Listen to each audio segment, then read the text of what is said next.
Maintenant nous intéresser à un tout nouveau procédé de recyclage alimentaire qui débarque sur le marché européen. Il s'agit de l'EcoCleaner, une machine de recyclage créée et mise au point pendant 10 ans par des scientifiques. Au siècle dernier, voilà où devait finir votre assiette. Le bon vieux bac à compost qui pourrait bien à l'avenir céder sa place à ça.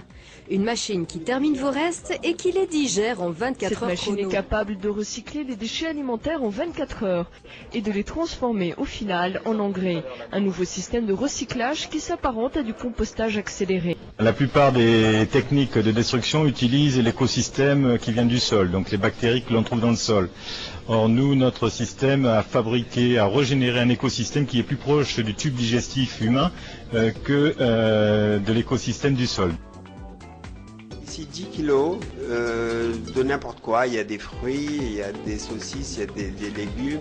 Cette matière va être mise dans la machine, que vous voyez là, et 24 heures plus tard, voilà ce que vous avez. Une poudre couleur curry qui ne sent pas plus que ça. Après 3 semaines de repos, elle devient un engrais pour vos plantes et jardins. Il y a 33 différentes bactéries à l'intérieur de la machine, c'est des bactéries aérobiques thermophiles. Thermophiles parce qu'ils travaillent à des températures de 65 à 70 degrés.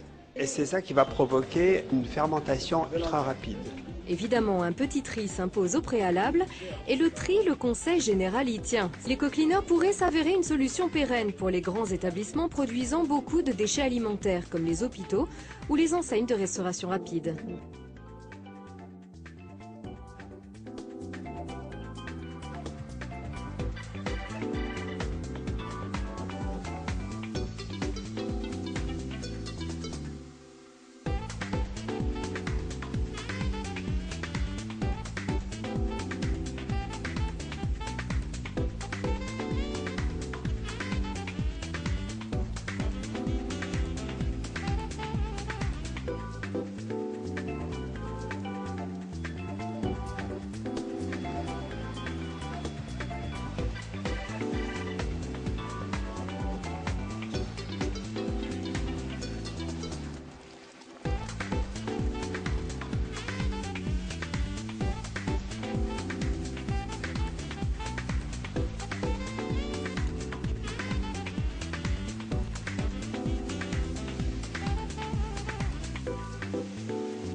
Sur le marché, il existe 5 modèles.